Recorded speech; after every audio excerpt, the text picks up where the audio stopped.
a los operadores chinos acceder remotamente a esos dispositivos. El mismo orden es, por ejemplo, con los dispositivos móviles, lo mismo con los modelos de lenguaje extensos en términos de inteligencia artificial. Para poder acceder a las redes digamos, estratégicas en términos de fits de inteligencia, etcétera, etcétera, Estados Unidos exige que se cumplan unos estándares y esos estándares tienen que cumplirse a través de fabricantes de confianza, el Departamento de Estado, el Departamento de Defensa, entre otros actores. Entonces, fíjese usted, en Colombia, por ejemplo, Claro, Tigo, tienen una infraestructura basada en Huawei. Ya sabemos que José Luis Rodríguez Zapatero estaba operando en España para beneficiar a Huawei en todo el tema de la red 5G, etcétera, etcétera, etcétera. ¿Qué nosotros sabemos con eso? Que Estados Unidos por ningún motivo va a permitir que Colombia coopere con ellos en términos tecnológicos si su red está compuesta por componentes de los activos chinos. Mire pues las implicaciones que eso tiene. Cuando usted ve, por ejemplo, no sé, Claro, Tigo, Movistar, ellos casi todos le ofrecen a los ciudadanos esos routers en comodato Huawei o de otros fabricantes chinos. Eso tiene unas implicaciones brutales en términos de seguridad, como por ejemplo la composición de redes de bots. ¿Para qué? Para dirigir a ataques, por ejemplo, de negación de servicio. Entonces ahí podríamos estar hablando de que la cadena de suministro ya viene comprometida by default, por defecto. ¿Sí me entienden? Mire todo lo que eso implica y todo lo que tiene que transformar el próximo gobierno. Se van a Sí. necesitar muchísimas personas. Dale. Sí, lo entiendo porque precisamente se alinea el discurso que nos estaban dando de allá, obviamente, pero pues la alineación que uno siempre dice, ¿será que no pueden entonces entrar de pronto a los sistemas de la registraduría, Consejo Nacional? Pero pues ya me deja claro usted la situación perdóname, si la pregunta iba dirigida ya, claro, por supuesto. De hecho, el día antes de las elecciones hubo una filtración de datos publicada aquí en X, donde estaban vendiendo las bases de datos de la registraduría. Eso es un tema que tiene que en este momento estarse investigando en profundidad. Yo le garantizo que Abelardo de la Espriella ganó en primera vuelta. Ahora bien, ¿a quién le conviene que haya una segunda vuelta y que se inviertan 300.000 millones de pesos más en esto? Yo creo que solamente a los politiqueros, es decir, a las estructuras politiqueras, porque con sinceridad, si se hace una auditoría forense, créame que Abelardo ganó en primera vuelta. Es que los mercados ya estaban listos para eso, los números no mienten. Pero retomando ese tema de la infraestructura, por ejemplo, de la registraduría, recuerde que en Estados Unidos hay unas leyes patriotas que se sacaron luego de los atentados del 9/11 y posteriormente. Esas leyes están orientadas precisamente a la protección y al mantenimiento de la seguridad nacional. Y eso, por supuesto, involucra todo el espectro tecnológico. Con toda certeza, Estados Unidos tiene monitoreado y controlado toda esa infraestructura de la registraduría de una u otra manera, se lo garantizo, al igual que otros actores, por ejemplo, como China y Rusia. ¿Por qué le digo esto? Porque esas elecciones tienen un impacto no solamente en lo político y lo geopolítico, sino en lo geoeconómico. Digamos que de los resultados de esa presidencia se puede determinar qué empresas van a seguir y qué empresas no van a seguir en términos, por ejemplo, de explotación de tierras raras, que son fundamentales hoy para la construcción de centros de datos. Sí, estaban hablando hoy precisamente sobre el coltán, que pues como eso lo está sacando prácticamente todos estos grupos insurgentes, sí, entonces pues primero pues es un riesgo porque todo está saliendo es para allá, para la China, man. No está quedando, entonces por eso también volviendo a su tesis, uno dice, empieza uno como que a alinear todo y dice, jue madre. Mire Alejo, yo lo dije desde el año pasado. Sí. ¿Qué pasa con esto? A ver, Estados Unidos se está enfrentando directamente con China en una carrera de desarrollo tecnológico muy similar a lo que vivimos durante la Guerra Fría. Entonces, si Colombia es un actor que le provee a China, por ejemplo, tierras raras, le está dando una ventaja estratégica a los chinos sobre los Estados Unidos para la fabricación de centros de datos y en consecuencia le está dando una ventaja en el desarrollo de componentes tecnológicos que son necesarios para el desarrollo de la carrera de inteligencia artificial.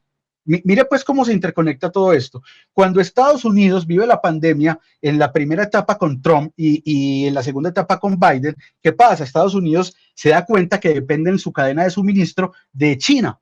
Entonces, ¿qué se define dentro de la estrategia de seguridad nacional? Que Estados Unidos no puede depender de China en su cadena de suministro. Esa cadena de suministro se tiene que trasladar a un lugar donde pueda satisfacer la demanda y las necesidades digamos, de los Estados Unidos en términos estratégicos. ¿Qué lugar puede, digamos, en términos de población, satisfacer esa demanda de bienes y servicios que requiere la economía de los Estados Unidos? Solamente hay uno, el hemisferio occidental. donde usted tiene en México más de 100 millones de habitantes, donde tiene en Brasil más de 100 millones de habitantes, donde tiene en Colombia más de 50 millones de habitantes, donde tiene en Argentina otros tantos millones de habitantes. En consecuencia, para poder sustituir a China de la cadena de suministro, pues es necesario pacificar todo el hemisferio occidental. Y para pacificar todo el hemisferio occidental, por necesidad, por dependencia, es necesario desarticular toda la estructura narcoterrorista, porque si usted va a ir y construir infraestructura industrial para la fabricación de componentes electrónicos, usted no le va a poder pagar extorsión a estos grupos narcoterroristas. La inversión extranjera no va a llegar porque no hay seguridad. Y si usted tiene gobiernos de extrema izquierda radical progresistas, pues ¿qué va a pasar? Que lo van a boicotear con terrorismo ambientalista, con impuestos, etcétera, etcétera. En consecuencia, usted va a perder la guerra con China. Y eso fue lo que los analistas políticos no entendieron en Colombia, que las asunto en Colombia amenazaba directamente la supervivencia de los Estados Unidos y la hegemonía de los Estados Unidos por el poder global, la lucha por la pugna por el poder global. ¿Cuándo pasó todo esto? Cuando con la crisis migratoria el gobierno de los Estados Unidos de América se dio cuenta que toda la estructura narcoterrorista estaba amenazando directamente sus intereses, porque eran todas estas mafias las que facilitaban todo el corredor para inundar a los Estados Unidos de millones de inmigrantes ilegales, en su gran mayoría delincuentes. ¿Te das cuenta cómo se correlaciona todo esto? Sí, Aquí fallaron. Y a eso, y a eso lánzale el comunicado que lanzó Marco Rubio cuando dijo que necesitaba el desarrollo industrial y de tecnologías para que en este hemisferio se empezara a manufacturar grandes productos de bienes y servicios que vienen de la cadena de suministros de los Estados Unidos. Exactamente, exactamente. Cuando yo decía esto el año pasado, a mí me decían loquito. Me decían el loquito que cree que Estados Unidos va a poner presidente. ¿Qué era lo que pasaba?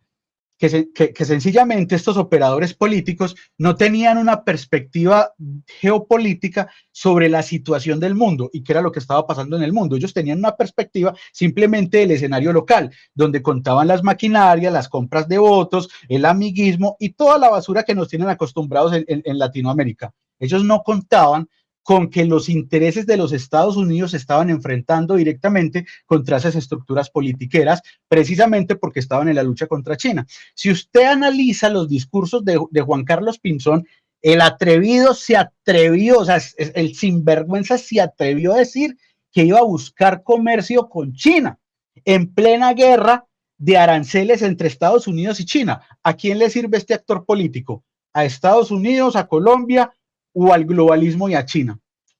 Y eso era lo que nos quería meter el Centro Democrático. ¿Por qué? Porque el Centro Democrático es un partido politiquero, abiertamente politiquero. Sí. Es tan politiquero que mire cuántos millones de votos perdieron. ¿Cuál fue el desplazamiento de caudal electoral hacia la campaña de Abelardo? Le voy a dar un ejemplo. El Centro Democrático hoy no tiene nada que ofrecerle a Abelardo de la Espriella. Absolutamente nada en términos de votos. Ah, que son 1.600.000 votos. No, señor. Porque esa gente que tenía esa disciplina de partido, por ningún motivo o circunstancia va a ir a votar por Cepeda. Créame que no lo van a hacer. Ni siquiera con asco. ¿Qué le puede ofrecer hoy el Centro Democrático a Abelardo de la Espriella? Absolutamente nada. Absolutamente nada. Por eso él sale hoy y dice, mi alianza, mi única alianza es con el pueblo colombiano. O sea, es que mire la transformación política que se está dando y la seguridad que le proporcionó a Abelardo de la Espriella recibir el apoyo directo de Donald J. Trump. Yo creo que aquí nos desviamos un poquito del análisis, pero... Sí, Alejo me hace caer en cuenta del peligro. Logramos derrotar una estructura criminal como era la que nos iba a traer Paloma Valencia, porque ¿cómo les parece que Pulgar estuvo en la reunión del apartamento de César Gaviria y fue apoyo a la campaña de Paloma? Usted se puede imaginar la infiltración de las bandas criminales en un gobierno donde ella hubiese de pronto quedado. Tenemos una estructura narcocriminal con toda la izquierda radical y nos iban a sumar las bandas criminales a través de una presidencia de Paloma. Este llamado va para la ciudadanía y para la gente que está en el espacio. Hay que ser muy responsables con quién elegimos y a quién apoyamos, porque es que ustedes no están solos. Aquí hay 50 millones de colombianos que arriesgan su vida, sus trabajos, sus hijos y sus propiedades. Uno no puede en este momento generar apoyos por partidismo o por emocionalidad. Miren el peligro que ahora ese señor está bajo la observación de los Estados Unidos, porque es uno de los compradores de votos. Entonces miren qué clase de personas se rodea un partido corrupto como esos. Entonces yo sí le hago un llamado a la ciudadanía, porque es que no es responsable apoyar por apoyar o apoyar a los que van por sus intereses personales. Y también quiero decirles que tenemos que escribir con copia a Marco Rubio y al presidente Trump para informarle de que tenemos este problema de la violencia en las calles. Tenemos que hacerlo pues, periódicamente, porque no nos vamos a asustar. Y el que se asuste, pues que compre un tigre. Porque si nosotros vamos a rendirnos ante la amenaza de esta primera línea y todos esos sinvergüenzas bazuqueros, viciosos, nos jodimos. Tenemos que, cuando escriban un trino de esos amenazando, vamos a responderle, a ver, salgan, ¿qué va a pasar? Mire, Diana, aquí hay un tema importante que usted está mencionando y que es bueno que la gente del público del espacio sepa. Recuerden que Antifa fue declarada o asignada como organización terrorista doméstica, pero Antifa, digamos que es una red global de terrorismo de extrema izquierda radical con tendencia progresista. Eso tiene unas implicaciones, porque las investigaciones internas de los Estados Unidos frente a estas organizaciones terroristas domésticas, pues se extiende porque cruza fronteras. Por darles un ejemplo, hay operadores activistas de Antifa que llevan a cabo actividades ciberterroristas dentro del suelo norteamericano a través, por ejemplo, de Internet, y digamos que lo pueden hacer desde Suiza, desde Colombia, etcétera, etcétera. Gran parte de las comunicaciones de estas primeras líneas pues, eran comunicaciones que se llevan a cabo a través de canales cifrados utilizando redes, por ejemplo, como las de Telegram, ¿ya? Todo esto se encuentra bajo monitoreo constante y permanente de las agencias de inteligencia de los Estados Unidos. Recordemos que el gobierno de los Estados Unidos tiene acceso a tecnología que la mayoría de los países no tienen en este momento. Dentro de esa tecnología sabemos que hay temas de computación cuántica. ¿Por qué esto es importante tenerlo en cuenta? Porque con la computación cuántica y la velocidad de procesamiento que ofrece esta tecnología, todos los, digamos, los protocolos de cifrado, ¿ya? Los algoritmos de cifrado, pues son, digamos, ¿cómo decirlo? Técnicamente, pero que lo entiendan, son anticuados, obsoletos, no aguantan, digamos, los algoritmos de cifrado de seguridad no aguantan ataques, por ejemplo, de fuerza bruta realizados con computadoras que poseen procesamiento cuántico. ¿Qué quiere decir esto? Que no puede mantener seguros sus canales de comunicación. En consecuencia, el gobierno de los Estados Unidos, a través de su infraestructura de inteligencia, pues puede tener acceso a toda esta información, como por ejemplo, patrones de reconocimiento de voz, reconocimiento facial, etcétera, etcétera, etcétera, etcétera. O sea, estamos presenciando cómo el mundo se está transformando en vivo y en directo. Espérame, Gabriel, un momento. Por ejemplo, aquí hay operadores políticos que se dedican a señalar las cuentas y a denunciarlas de manera masiva. Todo esto ya está detectado.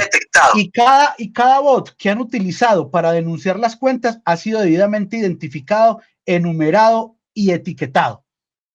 ¿Por qué? Porque cuando Elon Musk comenzó con todo esto, dijo claramente que se venía la muerte del virus woke. Y eso, por supuesto, incluye la propagación del virus woke junto con todas sus TTPs, tácticas, técnicas y procedimientos, y su respectiva neutralización en el espectro digital. Todos estos operadores digitales politiqueros, cuando reportaban nuestras cuentas, lo que ellos no sabían es que toda esa red de bots y de personas que se utilizaban para esto y se sincronizaban para esto, pues estaban siendo debidamente enumeradas, es decir, listadas, señaladas e identificadas. ¿Para qué? Para una posterior neutralización. Pero no solo eso, es que vienen modificaciones en términos legales que se van a implementar en todo el hemisferio occidental. ¿Por qué?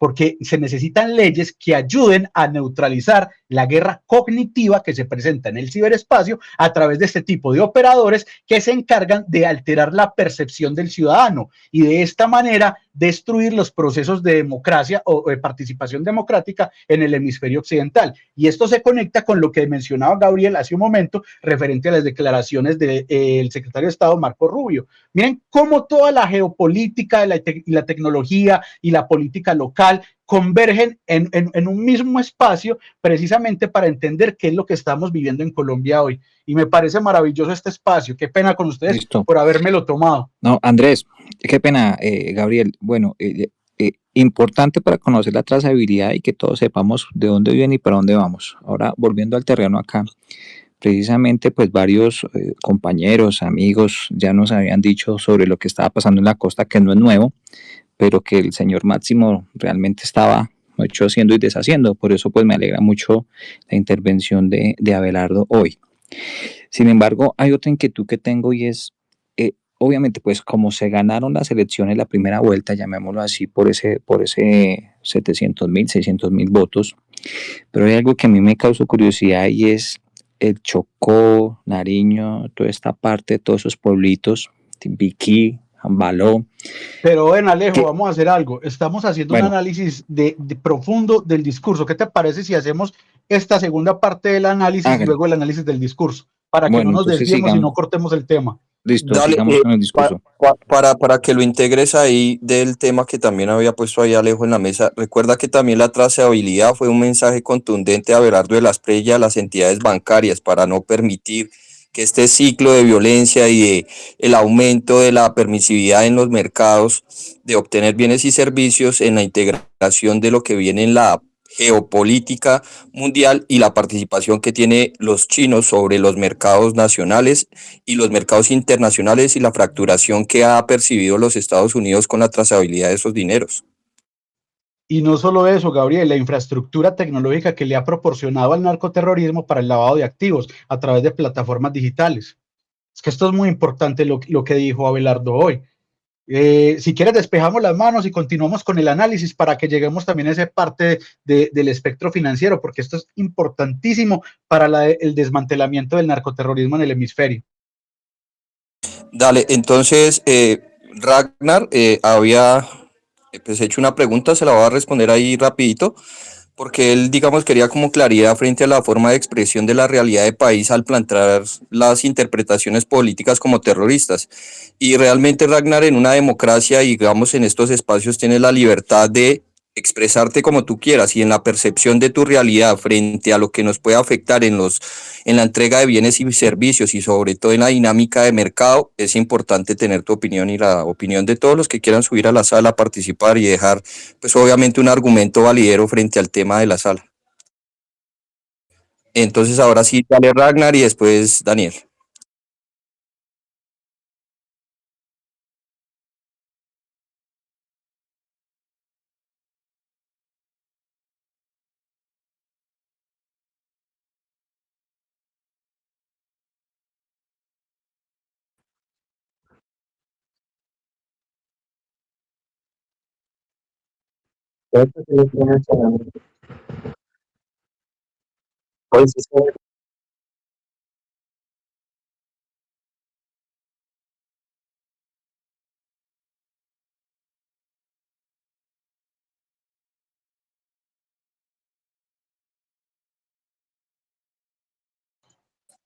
Mira, hay muchas formas de hacer eso, pero a mí me gustaría que hiciéramos la radiografía del análisis y creáramos, por ejemplo, un espacio mañana para identificar ese tipo de tácticas técnicas y procedimientos y las debidas medidas y contramedidas que se deben implementar.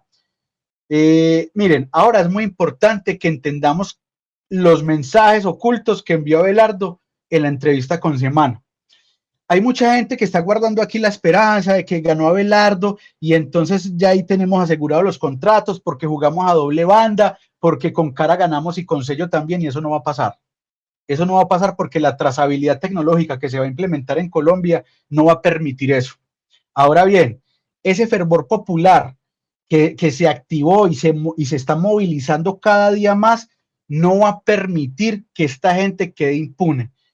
la gente va a comenzar a enterarse y va a comenzar a participar cada vez más activamente en estas redes sociales para ejercer control, veeduría y auditoría de todo el funcionamiento del Estado. No crean que es que Abelardo llegó y activó todo este fervor popular en el abstencionismo y el abstencionista se va a quedar callado ante una traición. No, señor, el abstencionista, ese no es el perfil psicológico del abstencionista. El abstencionista es tan duro que tiene la capacidad de quedarse sin votar 4 y 5 periodos presidenciales por mera convicción, solo porque se siente traicionado. ¿Ibas a decir algo, Diana? Pues, Andrés, yo desde el 98 no voto, o desde el periodo de Andrés Pastrana hasta el 2022 que voté por mira, aquí estás, dando la guerra cultural. ¿Te das cuenta? Ese es el perfil del abstencionista. El perfil del abstencionista no es que llegaste y lo engañaste y ya lo utilizaste y lo desechaste como un pañito húmedo. No, señor. Aquí hay que meterle ciencia al asunto. Hay que meterle rigor científico al asunto. Entonces, ¿qué va a pasar? Que todos estos millones de colombianos que eran abstencionistas van a empezar a controlar toda la cosa pública, desde los congresistas, es decir, Cámara y Senado, ministerios, etcétera, etcétera, etcétera. Aquí no se le va a volver a pasar ni media a nadie. ¿Por qué? Porque esto es necesario precisamente para consolidar toda la doctrina Monroe en todo el hemisferio occidental. Y ese es el valor estratégico de esta red, por ejemplo. Ahora, las demás redes sociales se van a tener que alinear con los intereses civilizacionales de los Estados Unidos de América. Ejemplo, YouTube, Instagram, al punto de que TikTok hoy es controlado por el gobierno de los Estados Unidos en términos de seguridad nacional. Entonces, miren las implicaciones que tiene todo esto. Los algoritmos hoy ya no van a premiar a todos estos parásitos que se aprovechaban del contenido ajeno. No, eso no va a pasar. Y ahora se va a impulsar el contenido genuino, orgánico, y eso es muy importante. Cuando yo llegué a esta red social, por ejemplo, el año pasado, aquí nunca se hablaba de genuino o de orgánico. Yo fui el primero que utilicé esas palabras. Y con eso pude identificar que habían varios políticos, digamos perfiles VIP, que escuchaban y replicaban el mensaje, algunos a su conveniencia, otros para conveniencia del pueblo. Y ahí te respondo algo, Ragnar. De esa manera se puede monitorear quién está escuchando y quién no, porque hay palabras que se lanzan en determinada situación o escenario y luego son replicados posteriormente. Por extensión, ya sabes, puedes inferir que efectivamente te estuvieron escuchando y que se apropiaron, digamos, cognitivamente de tu mensaje y luego lo propagaron en otros lugares. Pero retomando el tema del análisis, aquí hay un punto muy importante. ¿Cómo queda Álvaro Uribe Vélez en este momento? Aquí la radiografía que yo les voy a exponer es la siguiente. Ya quedamos claros con que Abelardo no es un político de los de siempre.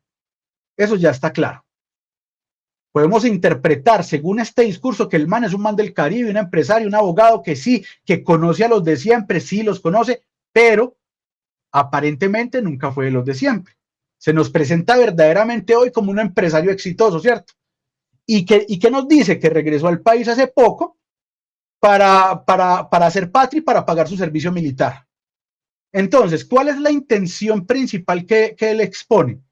Romper de raíz con el gobierno de Petro y con la extrema izquierda radical.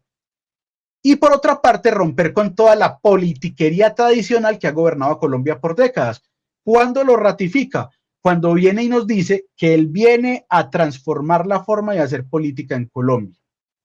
Miren lo importante de esto. ¿Quiénes hacen política tradicionalmente en Colombia? Actores como Álvaro Uribe, como Juan Manuel Santos, como Ernesto Samper, como César Gaviria, como Andrés Pastrana Arango, entre muchos otros impresentables, el difunto Vargas Lleras, etcétera, etcétera, etcétera. Esa es la forma tradicional de hacer política, la que representan y simbolizan esos actores que les mencioné, entre muchos otros. ¿Qué nos dice Abelardo? Que viene a romper con eso. ¿Por qué le podemos creer, digamos, con un buen nivel de confianza? Porque está siendo direccionado directamente por la alianza que ya forjó con el presidente Donald Trump, porque el presidente Trump no iba a salir a respaldarlo públicamente si previamente no lo sienta y le dice, vea mi negro, esto es A, esto es B, esto es C, esto es D, etcétera, etcétera, etcétera. Entonces, aquí viene un punto. Ahora sabemos que Abelardo está alineado al 100% con la doctrina MAGA, con la doctrina Monroe, y que esa alianza es completa y sincera. porque nadie se va a atrever en este momento a jugar con el presidente Trump. Eso ni lo hace siquiera Netanyahu, para que tengan ustedes una idea. ¿Qué hizo Abelardo? Le agradeció el apoyo, pública y abiertamente y de forma clara, antes que agradecerle a cualquier otro. ¿Qué dijo? Que comparten los mismos valores y principios fundacionales. ¿Qué quiere Abelardo? Que Estados Unidos sea el socio principal de Colombia. ¿En qué? En el espectro de defensa, en el espectro económico, y que piensa exactamente como Trump. América primero. América para los americanos, pero con aliados que luchen de verdad contra qué, contra el crimen transnacional organizado y contra la extrema izquierda radical progresista. Aquí podemos englobar el virus woke. Luego, ¿qué se presenta? Que es de los puntos más importantes que yo quiero que ustedes vean. Aquí se presenta un divorcio con Uribe. Aquí se presenta un divorcio real con Uribe y estratégico, por supuesto, aunque lo dijo con mucha educación y mucha diplomacia. ¿Qué pasa? El video que supuestamente estaba rodando por ahí, Abelardo es muy enfático, no, ese video es de hace más de 2 años. O sea, le preocupa que lo relacionen hoy directamente con Uribe. Miren el trasfondo y la simbología detrás de esto. Abelardo de la Espriella hoy le preocupa que lo vinculen en alguna especie de relación cercana con Álvaro Uribe Vélez, porque fue muy enfático, lo mencionó creo que 3 veces, ese video de hace 2 años. ¿Por qué esto es importante? Porque aquí él está entendiendo que Álvaro Uribe hoy es más el mal que genera que el bien que aporta. Entonces, ¿qué nos dice? Que no ha hablado personalmente desde hace mucho tiempo con él. Hace lo que hacen, digamos, los diplomáticos, agradece el apoyo a Paloma Valencia del Centro Democrático e incluso se atreve a decir que hay de partidos a partidos, lo dice literalmente. El Centro Democrático dice que es un partido con el que, digamos, se puede colaborar de alguna u otra manera, pero que no hace parte directamente de la campaña. Y repite más de 10 veces, ojo, más de 10 veces, que no hará acuerdos burocráticos y que no va a repartir puestos ni contratos con ningún partido, que su movimiento es del pueblo, que no es una campaña, sino que es un movimiento popular. Cuando Abelardo de la Espriella nos dice que esto es un movimiento popular, ojo, para que tomen nota ahí, nos está diciendo que ya él es muy consciente de que tiene el capital político y el caudal electoral para crear su propio partido movimiento político. Hace algunos días, escuchando a Jorge Enrique Vélez, él decía, cuando le preguntaba la periodista, la panelista que lo acompaña, nos cogió la noche, Álvaro Uribe Vélez perdió, el Centro Democrático perdió, y el señor Jorge Enrique Vélez decía, no, ellos no perdieron, simplemente hay transformaciones y esto es un plebiscito. Falso de toda falsedad. ¿Por qué? Porque cuando usted extrae agua de una botella para pasarla a otra, claro que está perdiendo caudal electoral. La gente del Centro Democrático se desplazó hacia la campaña de Defensores de la Patria. Es así de simple. ¿Por qué lo hicieron? Porque no se sintieron identificados con el proyecto político propuesto por el Centro Democrático. Esto tiene mucha importancia, porque Abelardo de la Espriella, como buen jugador de ajedrez y de póker que es un abogado penalista exitoso y brillante, ¿qué pasa? Él reconoce que Álvaro Uribe Vélez está en un declive y está colaborando para que esa etapa final de la política que hacía Álvaro Uribe Vélez llegue a ese final de una manera más honorable y no tan patética como está sucediendo. Y es lamentable tenerlo que decir. Entonces, cuando Abelardo dice y repite tantas veces que no va a hacer acuerdos burocráticos con nadie, le está diciendo a sus bases que no los va a traicionar, porque ya le entendió, comprendió que su verdadero poder radica en la identidad que creó con el pueblo colombiano y que ese sentimiento es contagioso, como cuando juega la selección Colombia, eso se contagia. Y si va a haber una era de prosperidad en Colombia, todo esto se va a propagar y entonces ahí a Abelardo de la Espriella se le presenta digamos, un destino. ¿Cuál es ese destino? Abelardo de la Espriella hoy, si le cumple al pueblo colombiano, si le cumple a los nunca, puede convertirse en el líder político más importante de la historia moderna del país, por encima de Álvaro Uribe Vélez. ¿Por qué? Hoy que Abelardo va a asumir la presidencia de Colombia, está enfrentando un escenario absolutamente más difícil, más caótico, más peligroso que el que enfrentó Álvaro Uribe Vélez en el 2002. porque tenemos a la extrema izquierda radical progresista en el poder. Fueron financiados directamente con recursos de los Estados Unidos a través de ONGs que eran financiadas por USAID.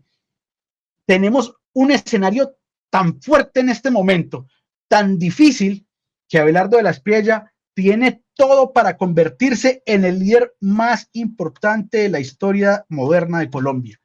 Y él no va a dejar pasar esa oportunidad. Créanme que no lo va a dejar pasar. ¿Por qué? Por el perfil psicológico que tiene. Abelardo es un tipo ganador. Abelardo es un tipo, digamos, ¿cómo decirlo? Para que no suene brusco y para que se entienda con claridad. Abelardo es un tipo ganador. A él le gusta ganar y le gusta lo bueno. Es un líder nato.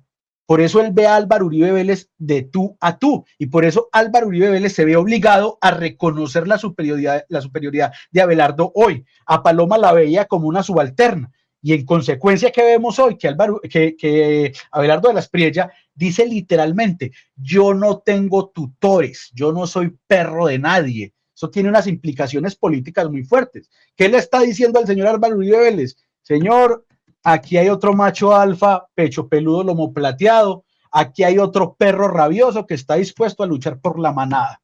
Y en consecuencia, Álvaro Uribe Vélez tiene que asumir una posición de sumisión. ¿Por qué? Porque él sabe muy bien que está en declive político, que está llegando a su final político y que cometió tantos errores que no puede terminar su carrera política como debió de haberla terminado hace unos 8 años, nombrando a María Fernanda Cabal como su sucesora. ¿Qué pasó con Álvaro Uribe Vélez? Fue egoísta y no quiso delegar, digamos, esas banderas que representaban el uribismo. Quiso mantener el poder a lo largo de los años y en consecuencia pues se equivocó y hoy vemos los resultados: quemado en las elecciones de Cámara y Senado, quemado en las presidenciales de manera vergonzosa y teniendo que salir públicamente a reconocer que los errores fueron de él. ¿Por qué? Por no escuchar a las bases. Su ego fue superior a las bases. ¿Qué pasa aquí? Abelardo nos dice que no quiere ser la continuación del uribismo, sino un fenómeno nuevo e independiente, que por supuesto cambie la política para siempre. ¿Qué quiere decir esto? Que estamos viviendo, gracias al Dios de Israel, un proceso de disrupción donde se abandona el viejo modelo politiquero colombiano y se comienza a construir la nueva forma de hacer política. ¿A través de qué? De una identidad generada con nosotros, el pueblo, con los nunca, con We the People. Aquí nos damos cuenta que él está alineado completamente con MAGA discursivamente. Acá hay otro tema. ¿Cuáles son las intenciones concretas del gobierno? Son de choque y de limpieza. ¿Por qué? Porque él nos dice que en los primeros 90 días quiere firmar decretos fuertes. ¿Para qué? Seguridad, salud y economía. Y que va a hacer una auditoría grande al gobierno de Petro, digamos que tomando como ejemplo lo que hizo Federico Gutiérrez cuando le entregaron el gobierno de la ciudad de Medellín después de la nefasta, digamos, la horrible noche que vivimos con Daniel Quintero Calle. Miren lo importante, esto es muy importante. ¿Qué dice? Que él cree que no va a haber un gobierno de empalme. Esto se puede interpretar de muchas maneras. ¿Cuáles serían las causas para que Petro no hiciera, digamos, parte de un proceso de empalme? Yo veo una muy válida, y es que probablemente lo extraditen. ¿Qué pasa si, como decía la persona que pertenecía a las Fuerzas Armadas hace un momento, Alejo, si mal no recuerdo que era su nombre, se presenta un proceso de alteración del orden público y desestabilización? Todo este proceso de extradición se puede acelerar. ¿Para qué? Para ejercer presión sobre las cabezas que lideran todas estas agrupaciones, digamos, de terrorismo urbano. Esto no es descabellado pensarlo, y menos después de haber visto lo que pasó lo que está pasando en Venezuela, lo que está pasando en Cuba. Miren, aquí mucha gente, muchos operadores digitales venían y nos decían: a Estados Unidos no le importa lo que pasa en Colombia. Miren, en Venezuela no está pasando nada. Hoy Abelardo de la Espriella sale y nos dice: a Venezuela lo está controlando los Estados Unidos. ¿Será que en este momento Abelardo desconoce la realidad? Yo creo que no. Yo creo que está muy bien informado. ¿Qué nos está diciendo? Que él es consciente del estado situacional de la región y que sabe que se tiene que alinear. Y que sabe que se tiene que alinear por encima de cualquier precepto globalista, porque el globalismo es inevitable e irreversible su destrucción, y que la destrucción del virus woke es inevitable. por más masonería que tengan, por más davos que tengan, por más iluminados que se pretendan, esto es inevitable e irreversible, a menos que sea la voluntad del Dios de Israel de detener esto. Y yo no creo que sea así. ¿Por qué? Porque creo precisamente lo contrario. Creo que la voluntad del Dios de Israel es esta, que todo esto pase, porque hoy estamos viendo cómo están cayendo uno a uno los poderosos de la tierra. Mire, nos dice que para lograr todo esto va a usar mano de hierro contra el crimen organizado. En otras palabras, nos está diciendo que va a cooperar completa y absolutamente con el gobierno del presidente Donald J. Trump. ¿Qué quiere decir esto? Que Abelardo el mismo 7 de agosto puede estar firmando la adhesión al escudo de las Américas y con esto darle la autorización absoluta, completa y pertinente para que los Estados Unidos de América comiencen a ejecutar operaciones ofensivas en Colombia sin necesidad de una previa operación, de una previa aprobación. Miren las implicaciones que tiene esto, con todo lo que representa en términos de captura y exfiltración, digamos, de altos actores o de actores VIP de estas organizaciones, o de objetivos mejor de alto valor de estas organizaciones narcoterroristas. Miren lo que está pasando, miren la profundidad de todo esto. ¿Qué va a hacer Abelardo? Va a luchar contra la compra de votos. ¿Qué nos está diciendo?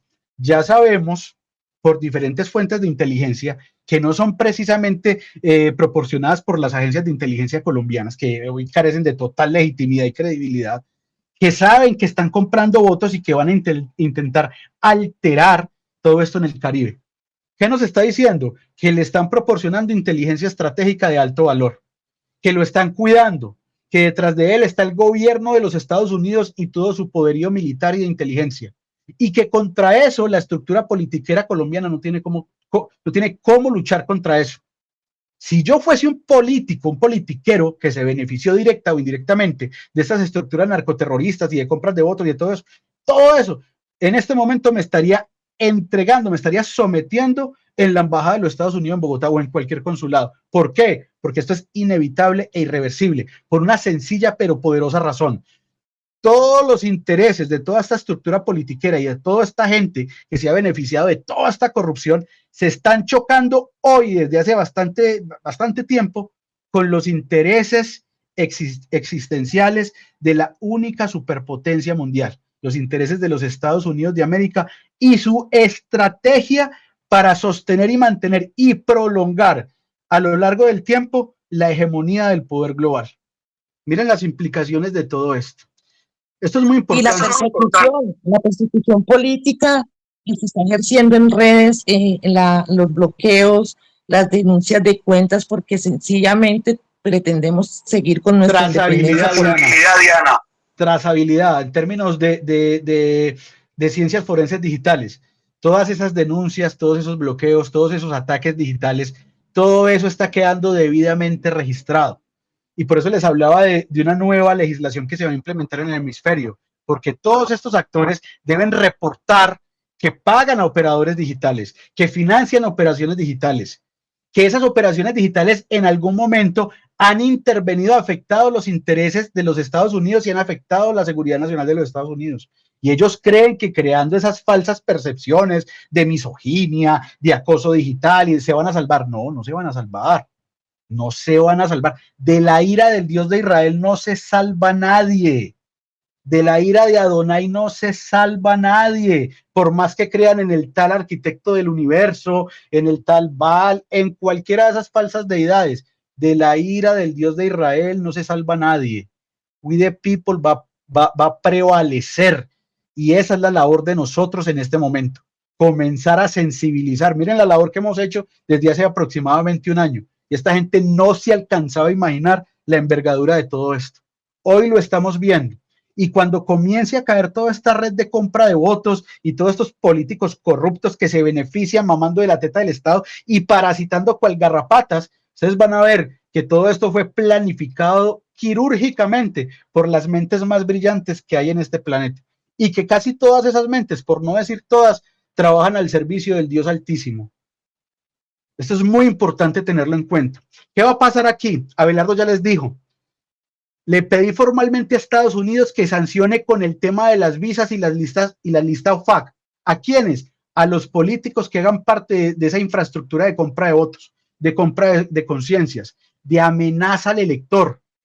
¿Qué quiere él hacer con esto? Quiere defender la democracia. ¿Y cómo lo dijo? ¿Por la razón o por la fuerza? ¿Y cómo lo va a hacer por la fuerza? Con el respaldo del gobierno de los Estados Unidos de América. Ahora las amenazas sí tienen todo el sentido y cobran todo el sentido. ¿Qué va a hacer él? Va a defender la Constitución y la ley. ¿Cuál es su meta final? Para que más o menos nos vamos adecuando en esta etapa. La meta final de este man es convertir a Colombia en una patria milagro. Y habló de Singapur y otros ejemplos. Habló de Corea del Sur. ¿Cómo lo puede lograr? Con orden. Y para lograr ese orden, ¿qué necesita? Pacificar el país. Y para pacificar el país, ¿qué tiene que hacer? Desmantelar todas las estructuras narcoterroristas.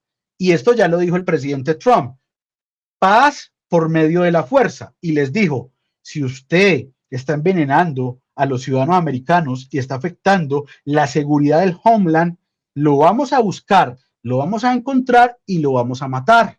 Tolerancia cero frente al narcoterrorismo.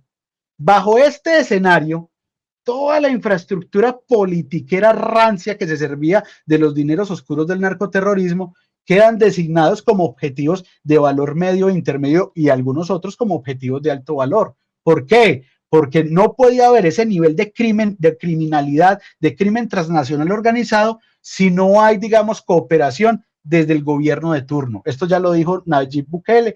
Lo que ocurrió en El Salvador fue una POC, es decir, una Proof of Concept, una prueba de concepto.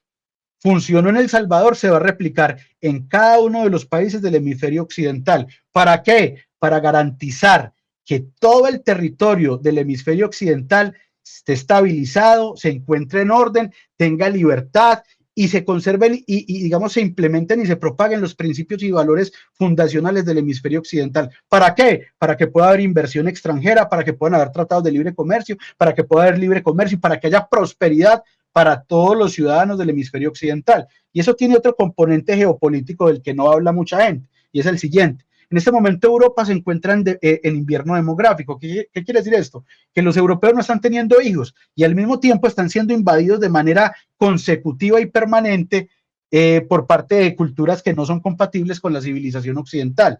Ejemplo, todo este tema de los islamistas. Más o menos en unos 10, 15 años, según los cálculos matemáticos, va a haber un éxodo de europeos, nativos hacia el hemisferio occidental, donde se les va a garantizar, digamos, todo el cumplimiento de todo este tema de libre comercio, es decir, los principios y valores occidentales. ¿Qué va a pasar? Que Occidente va a poder competir directamente con China a lo largo de los próximos 20 años. Cuando hablamos de geopolítica es importante pensar a mediano y largo plazo, y eso es lo que está haciendo los Estados Unidos de América en este momento. ¿Qué pasa con Colombia? Que resaltó ahí que tenemos que empezar a ser nosotros los protagonistas de la historia de nuestro país. No podemos seguir permitiendo que sean protagonistas a través de políticos, politiqueros, mafiosos o de carteles que siempre están hablando de procesos de paz, de grupos narcoterroristas, de bacrines, de AUC, inclusive retando a los Estados Unidos de no extraditarlos, como si eso fuese una excelente labor, cuando nos están colocando a nosotros como carne de cañón, a los ciudadanos honestos, a los que trabajamos, a los que estudian, por debajo de unas estructuras terroristas del narcotráfico, como son lo que hemos, digamos, el resultado de esos procesos de paz. Y Dios quiera, con Abelardo se va a dejar de hablar de esto, porque es que no podemos seguir permitiendo que las noticias, los discursos de los políticos, ¿cómo es posible que Álvaro Uribe salga diciendo que vénganse para acá, que yo no los extradito? Eso fue una cosa imperdonable sobre la situación de la población colombiana, sobre las víctimas, por Dios, sobre todos los muertos que han sido acribillados, secuestrados por la guerrilla. Mire, Diana, yo le voy a decir algo que va a sonar muy fuerte. Y va a sonar fuerte por lo siguiente: no es que las víctimas colombianas no importen, importan absolutamente. Pero ¿qué pasa? Que es que contra los Estados Unidos de América se ejecutó una guerra narcoquímica que solamente en el 2024 costó más de 300,000 vidas. por diferentes temas, pero todos relacionados con narcóticos.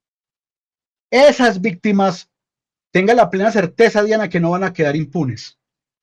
El presidente Trump ha sido muy claro frente a esto. Y China fue un facilitador de las estructuras narcoterroristas, ofreciéndoles infraestructura en términos de precursores y preprecursores y infraestructura para el tema del lavado de activos. Mire la importancia de esto, de entender esto. Por eso estamos viendo en México todo lo que se está haciendo, que los medios no lo informan, porque los medios tienen sus intereses también. Pero ¿qué va a pasar? Todas esas vidas norteamericanas, es decir, estadounidenses, que digamos, costó esta guerra narcoquímica, para cada familia de esa va a haber justicia. Y en el camino, gracias al Eterno, cuando se haga justicia para esa gente, también se va a hacer justicia para los nuestros acá en Colombia, se lo garantizo. Eso no tiene perdón y eso no tiene olvido. Y por eso es que toda esa estructura politiquera hoy está articulada para tratar de tener algún tipo de poder que les permita negociar más adelante con el gobierno de los Estados Unidos. Pero la única opción que realmente tienen es que se sometan y colaboren. Es la única opción que tienen real hoy. Pueden salir, pueden intentar hacer la guerra del fusil, pero es que tecnológicamente están arruinados. Ellos ya lo vieron en Irán. ¿Cuántas vidas estadounidenses se perdieron en Irán en la duración de la guerra? Fueron mínimas. Aunque cuentan y valen porque son héroes, fueron mínimas.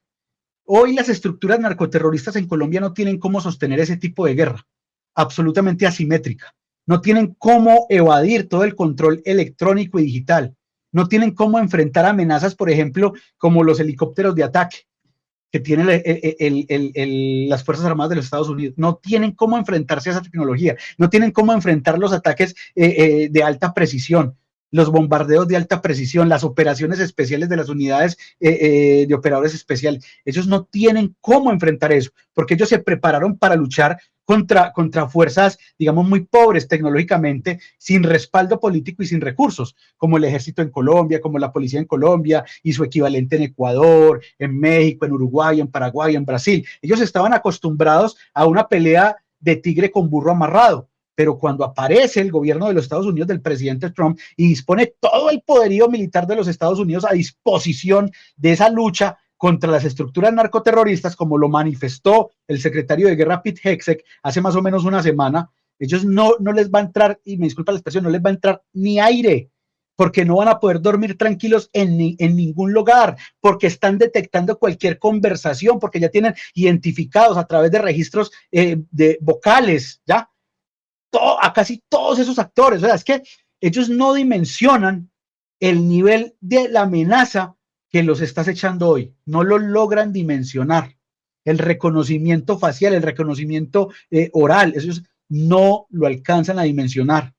Ellos no lo dimensionan.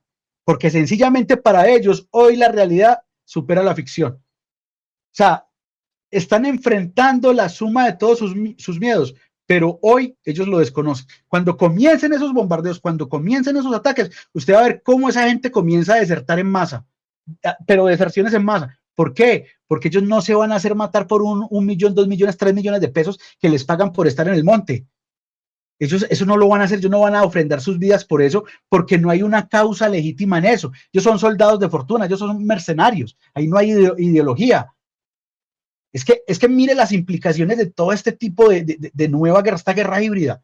Muchos de los militares que venían a hacer esos análisis acá decían, no, Estados Unidos no se va a meter, no, es que eso tiene muchas implicaciones legales, no, es que Maduro es un presidente electo, no, es que es, no. Y resulta y sucede que todo lo que ellos dijeron que no iba a pasar, pues pasó. ¿Y cómo quedan hoy? Expuestos, ¿como qué? Como personas que estuvieron al mando de las fuerzas militares en Colombia y que quizá por eso fue que nosotros perdimos la guerra. Porque no estaban preparados para llevar a cabo la guerra como tenía que haberse llevado a cabo en Colombia. En consecuencia, hoy son miles de viudas, de huérfanos, de padres que perdieron a sus hijos, etcétera, etcétera. Y lo más triste de todo es ver cómo un actor político, como era, digamos, Álvaro Uribe Vélez, con esa relevancia que tenía antes, porque hoy ya no la tiene, sale a ofrecerles ese nivel de impunidad, pisoteando los más de 18,000 niños que fueron asesinados en las selvas colombianas, abusados, violentados, torturados, fusilados sin un juicio, que fueron extraídos de sus casas a la fuerza. Y este señor hoy ensucia la memoria de todos esos niños, como si él tuviera la autoridad para hacerlo, como si Colombia le hubiera entregado a él un salvoconducto para pisotear a todas las víctimas. Ese señor, cuando hizo esa declaración en Segovia, Antioquia, se untó las manos de sangre. ¿Por qué? Porque le ofreció a los verdugos de Miguel Uribe Turbay cierto nivel de impunidad a través de un beneficio de una u otra forma para la campaña de Paloma Valencia, que él no aclara, pero que a cualquiera lo pone a pensar. Es absolutamente nefasto y ese partido no tiene ningún tipo de credibilidad. Y yo creo que Abelardo de la Espriella está cometiendo un error al considerarlo un partido con el que se puede, digamos, interactuar políticamente. Eso le va a costar más votos que los votos que le puede traer. ¿Por qué? Porque el abstencionista ve con los mismos ojos a Petro que a Uribe, al pacto histórico que al centro democrático. El abstencionista no cree en esos políticos, no cree en ellos, está harto de esos políticos. El abstencionista busca un cambio real, absolutamente contundente, que esos partidos no le van a ofrecer. Por eso era abstencionista, porque no creía en ninguno. Y si usted, Abelardo de la Espriella, no entiende eso, pues va a perder la posibilidad de aumentar su techo. Es así de sencillo. Usted tiene que centrarse en conquistar la mente y el corazón del abstencionista, garantizándole que usted va a gobernar con los nunca, para los nunca y por los nunca. Y en ese momento usted va a capitalizar un caudal electoral impresionante de todo ese sector del abstencionismo.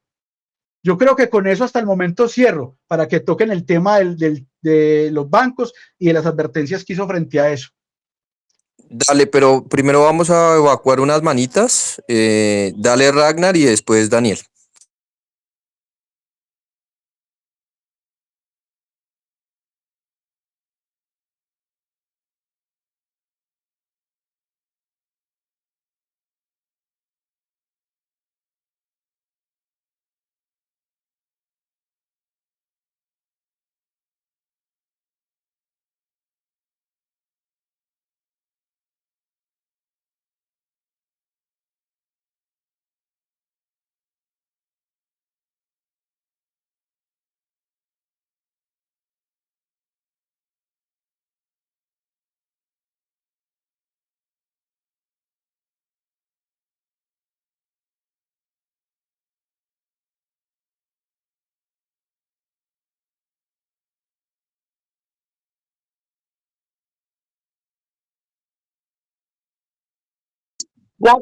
Con los ciudadanos estamos tratando de fortalecer sobre, ellos van a hacer solicitud a los Estados Unidos de revivir el Tribunal de Nuremberg para que todos los protagonistas del comunismo en Cuba paguen y sean castigados y se haga justicia. Haciéndolo en Cuba, inmediatamente como efecto dominó, lo vamos a tener en nuestros países. Y yo creo que Duque va para el Tribunal de Nuremberg por sus acciones con la pandemia y con todas las decisiones tan mal tomadas que fue prácticamente un genocidio que ocasionó con el mal manejo de la pandemia y con las vacunas. Gracias. Dale, Daniel. Sí, buenas noches. Pues bueno, escuchando, la verdad es que yo me uno a estos space pues porque aquí considero que aprendo muchas cosas de las cuales no... O sea, yo también me desempeño en lo que es el área de las tecnologías de la información y las comunicaciones. Y bueno, escucho a Andrés lo que él dice y pues a mí yo le quisiera hacerle una pregunta porque veo que él está muy entendiendo estos temas de geopolítica, lo que es el tema tecnológico. Yo le quisiera preguntar a él lo que es, o sea, él habló mucho pues, de lo que son los Estados Unidos y pues yo le quisiera preguntar los rivales de los Estados Unidos, que son China y Rusia, que pues ellos tienen sus capacidades tecnológicas, sobre todo pienso en Rusia, que Rusia es, no sé si él estaré mintiendo, pero yo creo que Rusia, pues es lo que siempre he escuchado, que tienen los mejores hackers del mundo. Entonces mi pregunta ahí para Andrés es, Rusia y China en lo que es el tema tecnológico, ellos qué van a pintar o qué han pintado hasta ahora en las elecciones, el proceso electoral colombiano.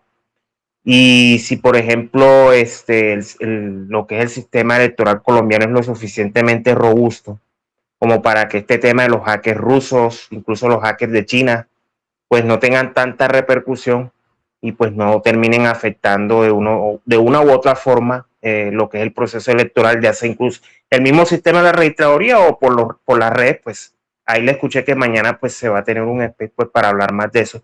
Pero yo le quisiera pues preguntar a Andrés este tema de lo que es los sistemas de la registraduría, los sistemas electorales. Si Rusia y China ahí van a tener algo, van a meterle, diciéndolo vulgarmente, van a meter el hocico ahí o pues realmente no va a pasar mayor cosa. Gracias. Gracias a ti, Daniel, por la pregunta. A ver, hay muchos actores de amenaza altamente sofisticados que, digamos, pertenecen a estos países o están ubicados geográficamente allá, están georreferenciados allá. Algunos trabajan para el Estado, otros no trabajan para los estados, pero generalmente en esos países, pues, digamos que tienen una infraestructura en términos de ciberseguridad ofensiva muy potentes. Pero ¿qué pasa? Recuerda que hubo una reunión hace algún tiempo, hace no mucho, más o menos un mes, entre el presidente Trump y Xi Jinping en China, ¿ya? El mundo se ha dividido, digamos que en tres bloques en este momento. El hemisferio occidental, que son las Américas. Está, digamos que el hemisferio europeo, que está bajo la influencia directa en este momento de Rusia, y eso también, por supuesto, incluye a África, porque hoy tiene más influencia en África Rusia y China que los Estados Unidos. Y luego está el tercer bloque, que es la zona de influencia de China, ¿ya? En este momento, digamos que hay pactos entre las tres, digamos, potencias militares que tienen mayor poderío y mayores recursos en este momento en el mundo, que son Estados Unidos, China y Rusia. Hay un mito frente a los hackers rusos, no, los mejores hackers no tienen que ser necesariamente los rusos. Yo creo que los mejores hackers hoy en día están en Israel, con toda certeza. Luego vendría Estados Unidos, luego vendría China, luego vendría Rusia. Ese sería digamos, mi escalafón, mi jerarquía. Ahora bien, hoy todos están compitiendo es por el desarrollo de la inteligencia artificial. ¿Por qué están compitiendo por el desarrollo de la inteligencia artificial? Porque cuando usted concatena la inteligencia artificial con la robótica, con la automatización y con la computación cuántica, pues usted va a remodelar la forma de generar riqueza en el mundo. ¿Qué quiero decir con esto?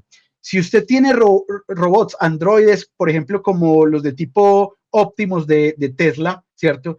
Y dentro de la cabeza de cada dispositivo de estos, usted tiene una CPU que tenga toda la base de datos de conocimiento de la humanidad estilo Grok, ¿cierto? Y al mismo tiempo tenga la capacidad de automatizar, por ejemplo, la manufactura en términos industriales, pues ¿qué van a hacer los seres humanos? ¿Cómo van a generar riqueza? Pues toda la forma de generar riqueza que nosotros conocíamos, pues va a cambiar dramáticamente. Entonces, ¿a qué nos vamos a dedicar los seres humanos? Esa es la guerra hoy. De eso se trata hoy el conflicto. El que primero despeje todas esas variables, pues va a ser el que siga controlando el mundo. No sé si he sido claro hasta el momento con eso. Ahora, frente al tema de la injerencia de Rusia y China, claro, ellos van a querer saber qué va a pasar en Colombia en términos electorales. Ellos van a querer tener esa información privilegiada mucho antes que los demás jugadores. ¿Para qué? Pues para poder hacer sus inversiones en bolsa, para poder mover sus acciones, para poder impactar el mercado para beneficio de ellos. Y eso lo van a hacer todos los actores que tengan capacidades cibernéticas. Ellos no necesariamente hackean los sistemas para dañar los sistemas, no, simplemente lo hackean para, digamos, absorber información, como cuando metes un pitillo en una gaseosa, ¿ya? Ellos lo van a hacer. O mejor, una mejor analogía, como cuando se olfatea, por ejemplo, cuando un perro olfatea un rastro, ¿ya? Snifear es el término en ciberseguridad. Ellos van a snifear el tráfico para acceder a esa información que les permita tomar decisiones con el menor nivel de incertidumbre posible para lograr la consecución de sus objetivos que les permita mantener su posición de potencias. Eso lo van a hacer todas las potencias, sin duda alguna. Ahora bien, que ellos quieran intervenir en el proceso electoral a través, digamos, de la vulneración de la infraestructura tecnológica de la registraduría, yo no creo, porque ya los bloques de influencia ya quedaron pactados. Estados Unidos está en el hemisferio occidental y el hemisferio occidental se respeta. Rusia opera en el hemisferio, digamos, euroasiático y África, y eso se respeta. Y China lo mismo en Asia.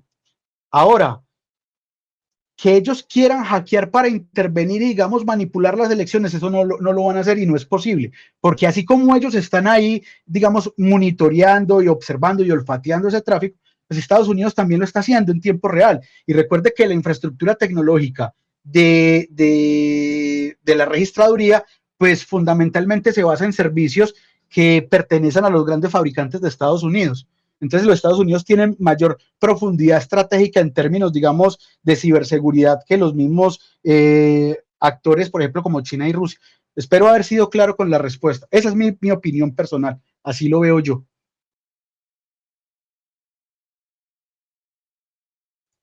Aló, ¿me escuchan? Sí, claro que sí te escuchamos. Mira, ¿Los dejé en shock o qué? no, tranqui, André.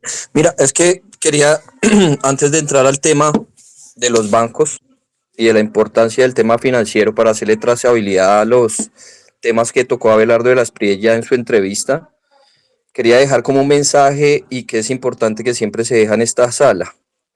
Porque si nosotros miramos la forma de hacer política, importa tanto como el mensaje. El mensaje que siempre se deja en los actores de esta sala, siempre se actúa bajo los principios de campaña. Hay una forma de hacer política.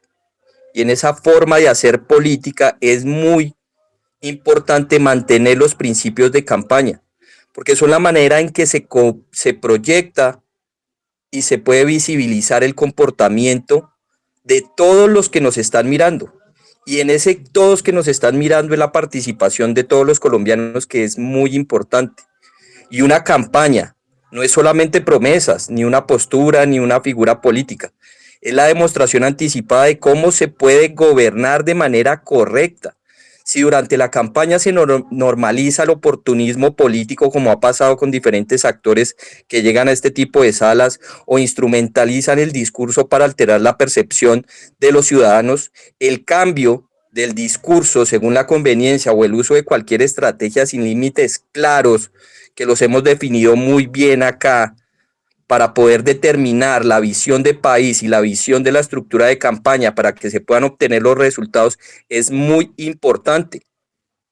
Entonces eso no desaparece al llegar al poder, al contrario, se vuelve un estilo de gobierno porque tú estás manteniendo unas formas y el fondo en el que se estructura esa campaña nos permite a nosotros tomar el liderazgo en representatividad de Abelardo de las Priella. Porque yo creo que una campaña respeta los principios claros. Eso nos hace originales.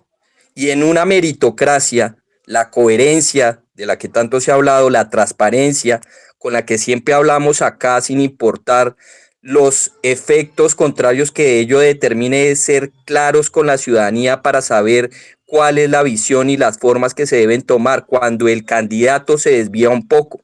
Por eso hemos sido tan contradictorios con estos operadores políticos y con estos actores políticos. Y eso está enviando un mensaje muy profundo y con contundencia ha quedado muy claro en los lineamientos de los estrategas de la campaña de Abelardo de las Priella, y eso es clave, porque en una política que tiene bien definidos sus principios, el cambio es más profundo, porque cuando esos principios se vuelven flexibles, según la coyuntura y la lectura que estaban haciendo algunos actores, pues la política empieza a percibirse como un intercambio que permanentemente quiere obtener favores y particularidades de ciertos sectores de la política colombiana. Y eso es lo que nosotros hemos querido determinar en este tipo de espacios. Y ahí es donde la gente deja de creer, como la percepción y el estudio que nosotros hemos hecho a través del análisis cualitativo y cuantitativo de nuestro espectro político y el contexto de la lectura que se puede hacer con una nueva estrategia. Porque es importante algo de entender, los principios no son debilidad, son estructura. Por eso 10.300.000 personas apoyaron el proyecto y más de 4 millones de personas que se abstuvieron en el pasado de obtener ideas, visión de país y una forma diferente de hacer la política se están sumando. Y también es importante que esos principios se mantengan en el tiempo. Puede ser a veces más lento, como lo han estructurado algunos estrategas de la campaña de Abelardo de las Priella. Por eso es más sólido y confiable cuando somos nosotros los que hacemos la lectura, la percepción de lo que está sucediendo en las calles y lo que podemos dejar nosotros desde cualquier perspectiva en el sentido y en la expresión política que nos parezca más adecuada. Y ganar esos espacios nos permite a nosotros también ganar credibilidad y confianza, porque es que somos nosotros los actores políticos que estamos definiendo, tomando el liderazgo de nuestro país y las formas en las que se hace la política. Y en ese sentido, la política no solo se trata de ganar, que es lo que siempre hemos dicho, sino de cómo se llega allá.